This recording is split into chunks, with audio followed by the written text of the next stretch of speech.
Is it working? So you can see me and you can hear me. Why does it work? Why is it? Again, if you hadn't told me, I'd have just done this whole show. Why doesn't it work sometimes? Is it the connection? What the hello, where are you watching from? Where have you tuned in from twice? From Ireland. I didn't bother starting a song again. It was Aerosmith, if you're interested. Could you hear me? You could just not see me, or you couldn't hear me. Just a black screen. That art, like a Derek Jarman film. Just.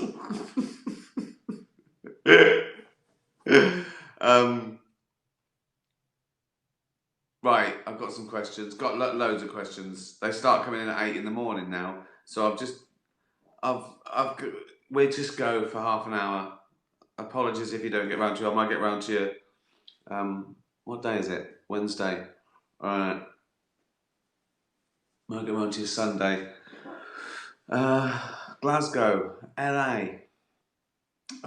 Lancashire, Virginia. I always want to go to Virginia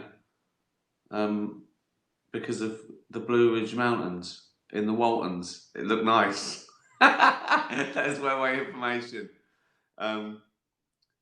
Is that where they were from, the Waltons?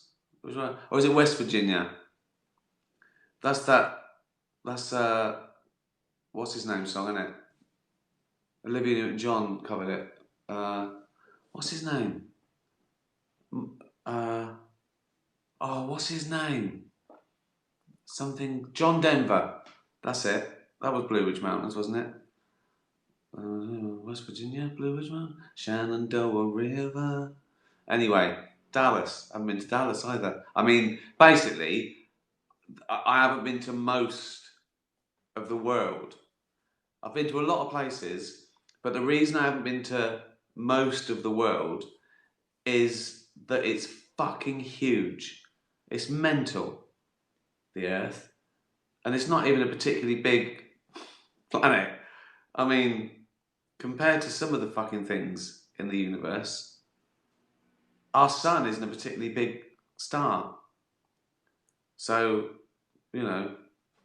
that's why I haven't been. I put this in Cemetery Junction.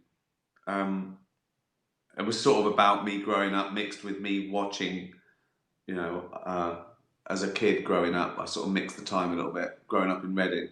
Cemetery Junction is an area of Reading. And I put this line in that my mum said to me when I was about, 17, 18. I was going to France for the first time. I had to get a little a temporary passport. I'd done it before. And she went, "What are you going to France for? There's parts of Reading you ain't seen." So it's really sweet. And a diss. It's sort of a diss. Like, who do you think you are? Edmund Hillary. You haven't been down the end of the Bath Road yet. Right, let's answer some questions. Welsh Felix. Columbo is dishevelled and constantly underestimated by murderers. He is indeed. Lovely. What a charming idea for a show Columbo was and is. What would your quirks be if you were a serious detective? Yeah. Well, I'd be that as well. I'd be dishevelled and old and swearing. Maybe there's no detective that swears, is there? Like you walk in and you just see limbs and stuff and blood everywhere, and the forensics are there, and you walk in with your mat and you go, "Fucking hell, what? I mean, that'd be good." And then the titles. and it comes to me like that, I go, well, I better get to the bottom of this. What about a laugh? What about laughing? Right. So, what's my name? Javumbo, right? And they're dusting, and they go, here comes Lieutenant Javumbo. And I walk in like that. I go, what's the problem? Right, and they go, Javumbo, this he's been murdered, like that. And I go, right. And they just sort of like, they look at me and they go, why is he laughing? Right? Everyone's there. The wife is sort of crying, right? And I go, oh God, was he stabbed? Like that, maybe. Would that be good? Would that be good for it? And I go, right, let's get some fingerprints. But I'm sort of chuckling. Don't think it. I don't think that I take off like Columbo.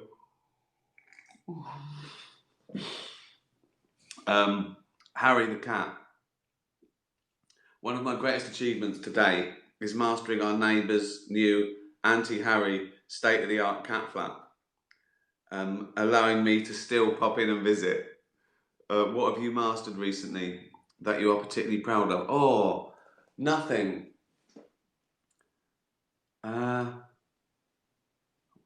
Is there any? I suppose you mean. Oh God! In the last year, I was going to say this. I haven't, have I? I really haven't mastered technology. I've explained before why I can't get on with things like this, right? Because I'm a genius, right? I need all my brain power, that's the technical term, to work shit out, solve crime, find cures for terrible disease. That's what I'm working on. So I can't be bothered with all the mundane stuff. Like I told you that Albert Einstein had, I think he had 5 black suits because he didn't want to. He was working on shit. He didn't have to worry about what he was wearing. It's like he'd get up and go, right, I know something equals mc squared. But is it A? No. B? C? No. Is it D? And he went, I know. And his wife went, what are you wearing? What? What are you wearing today, Albert? I don't know, just jeans and a jumper. Bit warm out. Right, I don't know, shorts and a t-shirt. All right. And he goes, oh, where was I? So that's why. So that's why I don't learn to do this shit. What have I learned? Do you think I've learned any new skills? No. I mean, nothing. I mean, I've learned things. I've learned things.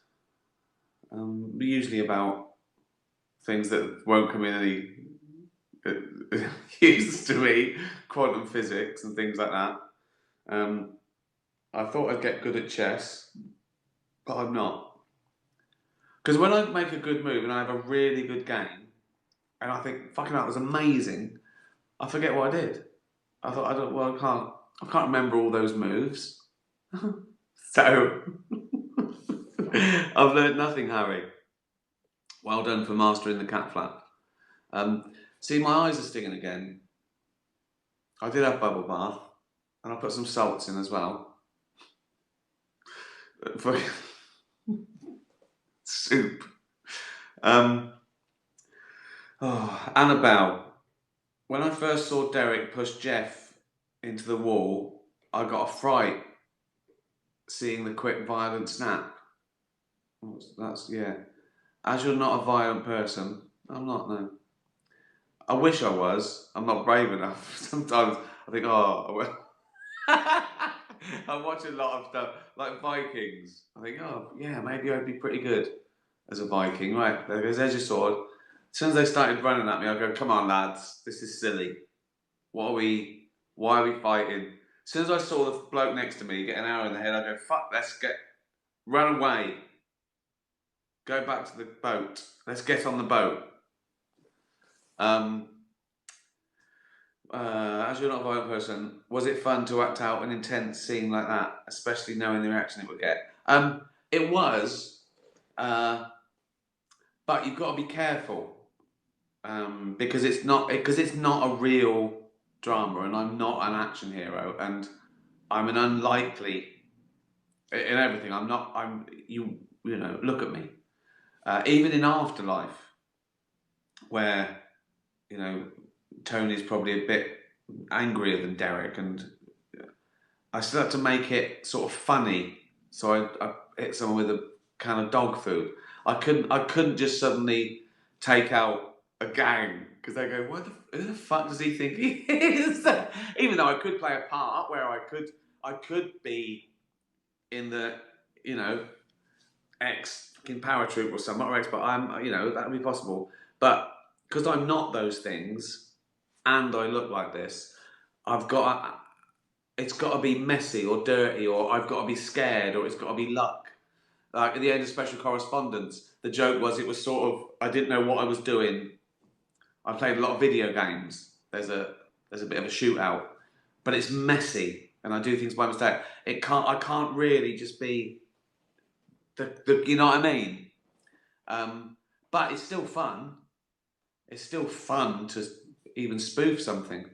That wasn't a spoof. Uh, that was meant to be, you know, you saw another side of Derek. But yeah, it's great. It's great to do anything that's sort of real, if you know what I mean. And the things that do happen. Loads of fights in old people's homes. Anyone who doesn't know what we're talking about, anyone who hasn't seen Derek or Special Correspondence or Afterlife, they're thinking, what? He had a fight, war with a can of dog food and a shootout? What the fuck is going on? And if you haven't seen any of my stuff, how fucking dare you? I'm doing this for free. Oh, you don't like it, so you don't want to see the other stuff. That's fair enough. I gave a free sample. I took a risk. You didn't like it. I should have charged you first. Um, Gunner, can you snowboard or ski? No, I've never tried. I've never snowboarded or skied. I don't think I've even gone down a hill on a sled when I was a kid or on a tray. I went down the stairs. I've been down the stairs as a little kid. I've been down the stairs on a tray. It's not the same, is it? Down the banister. Um, oh, we did a thing. Where is it? Is it in Portugal where Hemingway used to be dragged along on the crate down the road? Someone will know. I did that on holiday. Oh, my eyes are stinging. Oh, it's probably something really bad, isn't it? It's like his doctor's out there saying, we know what's wrong with him. The really sign of something bad in the brain. Oh God! It's a mixture of poor eyesight and a bath with bubbles in it. Look at me. I could never be one of those Instagram influencers. They don't go out the house looking like this. uh, right. No, I can't snowboard, Gunner. Can't do anything like that. Never done it. Um, Never done anything like that extreme. Bungee jump, skydive. I'll tell you one thing I would do: hang gliding.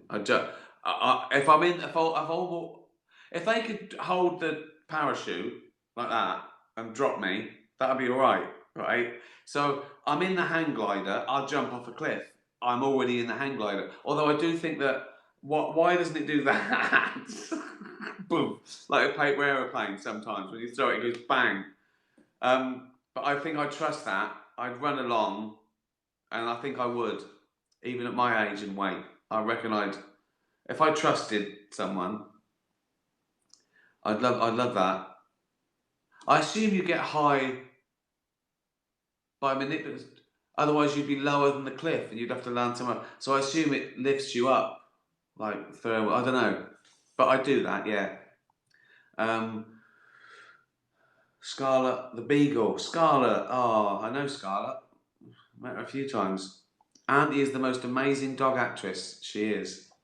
Her devotion as Brandy in Afterlife is so lifelike. She's just like the dog. She is.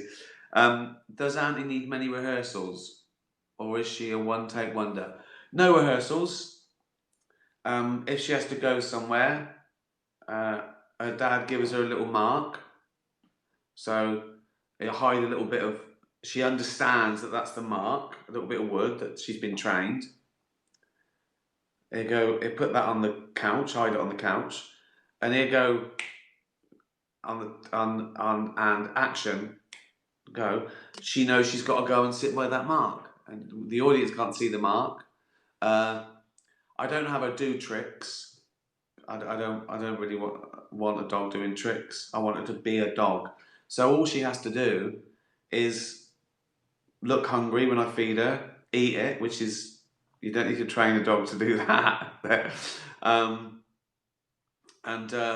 For example, like in the very first episode where she goes to sit on Lisa's grave, he put a mark on the grave. So she went and sat on the mark, facing the grave. He's behind the grave with a bit of sausage on a wire. Looks like she's looking at the grave. Beautiful. And then I started doing that with all the actors. I did that with Tony Way, put a sausage on a stick, and Tony Way. Whoa. Oh dear. Yeah, so she doesn't. So that's all we do with Auntie. I found a lovely picture of Auntie from a shot where she's looking at me in the water, and she looks really concerned, and it's just her lead and my coat when I walk into the sea. I'll post that after. It's just a lovely. It's so lovely that it's got so much personality in her face, and you can see that she's concerned with something. Titch, I would like to know, do you or have you ever practiced lines with Auntie? Auntie Jane, Titch is a dog that's my niece. You're going to miss this, aren't you? So am I. And if yes, do you make her laugh with silly voices? Thank you. I don't practice lines for my own stuff. I sort of know that, but I have a couple of times when I've had to learn other people's lines, like in a film or whatever. But I probably do muck around. But no, I don't practice lines for things I've written. I didn't practice lines like The Office and Extras and all that. But if it's not mine and I've got to learn them like the night before or something, I do. Do I do silly voices? Well, yeah, I'd probably do that. Not when I'd probably do that anyway. I do stupid voices. I just walk around saying stupid things and singing stupid songs all the time. Like I'll sing what I'm going to do. Like I'm gonna get some fucking bread. I'll just sing that. He's getting bread. It's like an opera in here. I'm gonna have a wee, then get some wine. He's getting wine. He's getting some fucking wine. She's there trying to write a book.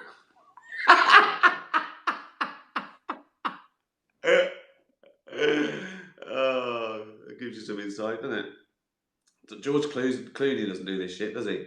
He doesn't do this. You don't see George Clooney doing this for his fans, or Tom Hanks, or anyone else. Leo fucking DiCaprio, Brad Pitt. None of them. They don't do any of this shit. Which is good.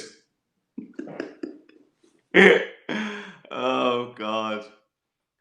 Freya, have you got any hidden talents that no one knows about? No, I haven't learned anything more.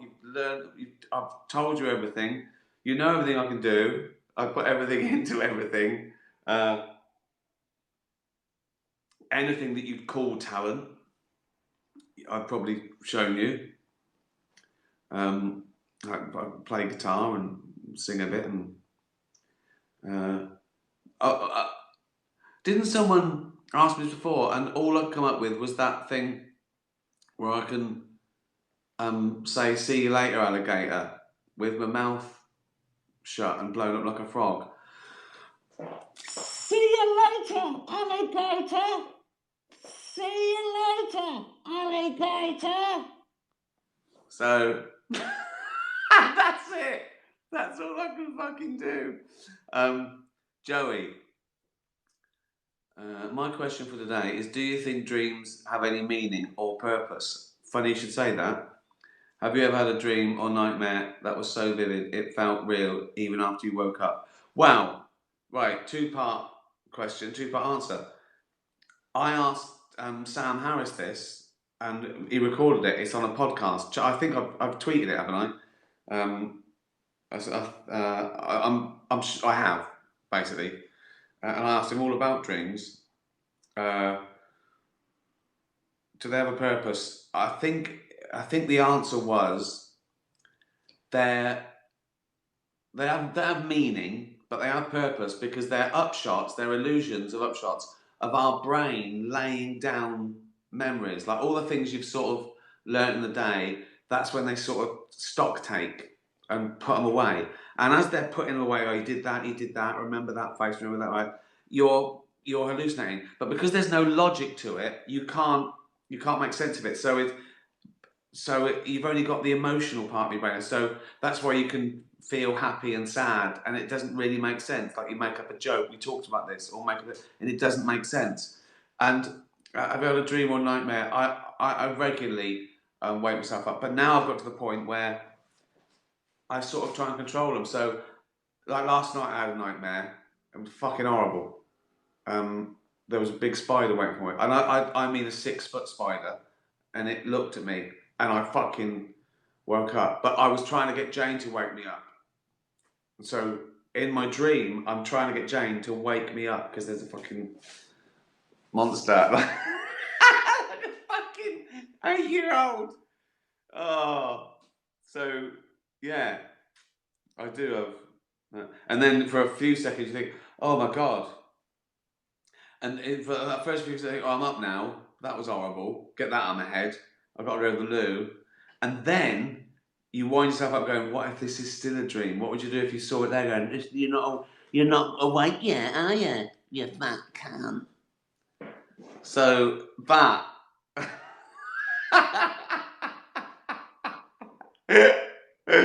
Oh, God. Good question, Joey.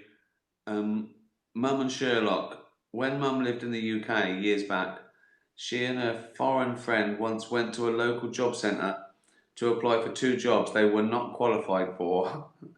So they went through a whole interview despite not being qualified. What's your worst job interview? I haven't had many. I've only had a couple. And the one I remember, well, there was one where I went with my friend that I put in the office. The first scene of the office. I went along with my mate, and we were 17. It was the school holidays. We went along to one of those services that put you in offices and factories, And the guy had a ponytail, and he said, "I don't give shitty jobs. If 2 guys come to me, they're right there." And he called his mate up, and he went, "Yeah, of course they're 18." Like that. And I remembered that, because I remember thinking, he's trying to get us to trust him, but the first thing he did was lie to his friend. And I remembered that, and I thought, and that was, yeah, sort of 20 years previous.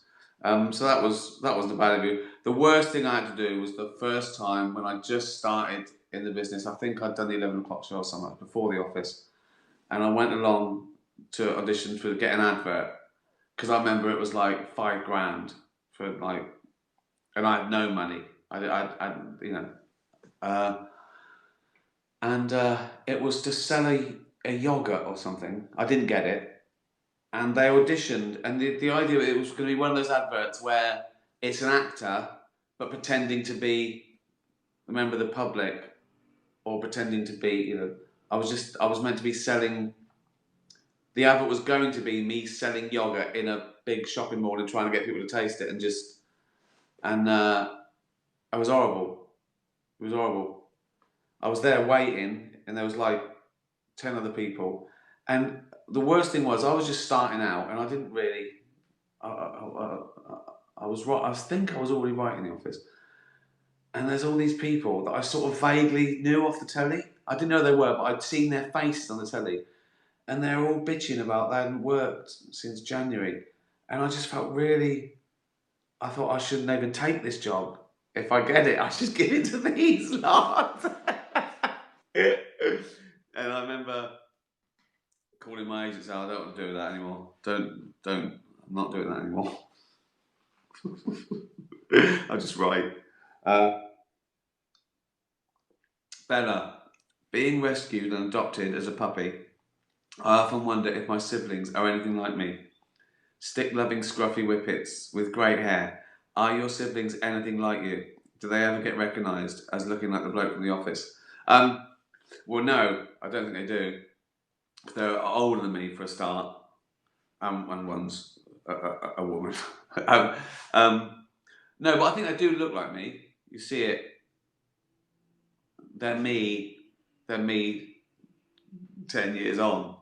My brother Bob winds me up when I tease him about sort of being fat, and he goes, "This is you in 10 years." I think, yeah, that's right. He's right.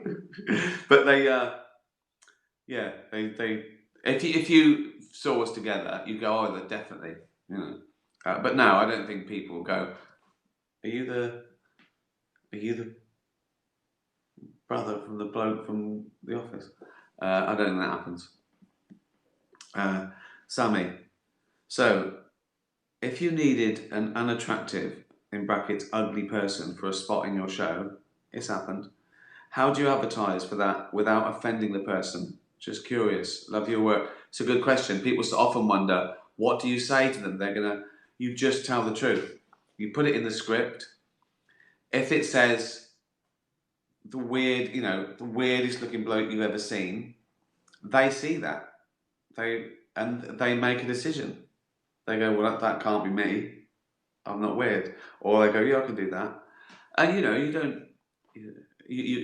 I'm sure I downplay it. Like, oh, we can make your teeth look terrible, or your hair look terrible. Once I see them, I don't just go, perfect. You're the weirdest looking person I've ever seen. But they're grown-ups. They're actors. People know that they get fat bloke in the crowd and skinny weirdo and bald bloke, and they know that. That's what they've done. In fact, there's an agency that's called the Ugly Agency, where you look through it, and it is just people of all shapes and sizes who they know they get work because of it. They know, you know. I don't mean all actors who look weird get acted because they're weird. There are some agencies who they do it because they've got a lot type, a look. And I doubt you'd cast one of those in a lead role because they're often background artists, if you know what I mean. I wouldn't say the lead in this new thing I'm writing is the weirdest looking bloke in the world. Because you'd get a real actor and make him look weird, unless there was an actor who was the weirdest. You know what I mean? So you're just honest. They see the script. You don't surprise them with it. They don't turn up and they go, "What am I doing?" I go, "Oh, you're playing a really ugly bloke. Perfect." They you don't surprise them. Oh dear. Oh, we've run out of time. Right, one last question. If you were on Danielle, if you were on Celebrity Mastermind, what would your specialist subject be? I think we've had that. I think I was torn between if I couldn't do The Office or whatever. I think I went for David Bowie. Might be my best bet. Yeah, I think that's what I always think of. But I probably wouldn't. I mean, I probably wouldn't do well. There's probably people who know everything about him. but I think that might be my best shot. I wouldn't choose an academic subject, too risky. Too risky? I'd have to study. Right, well, last question. Ollie comic strip. According to theories of quantum mechanics, fuck's sake. According to theories of quantum mechanics, the existence of parallel universes is highly probable, meaning that there is a reality in which you're rich and famous, but not for being a comedian.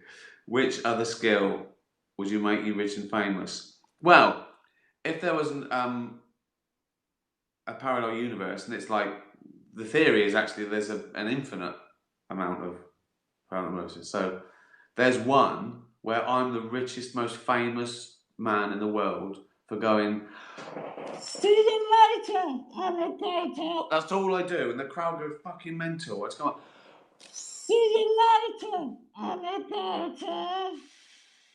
so let's end on a high. Let's end it there. Yeah. Check out my 2 little phone calls with Sam Harris. I'll tweet that picture of Auntie I was talking about. Have a great retweet this. That's all I fucking ask, and you don't do it. It gets 200,000 views, 300 retweets. You do the fucking math.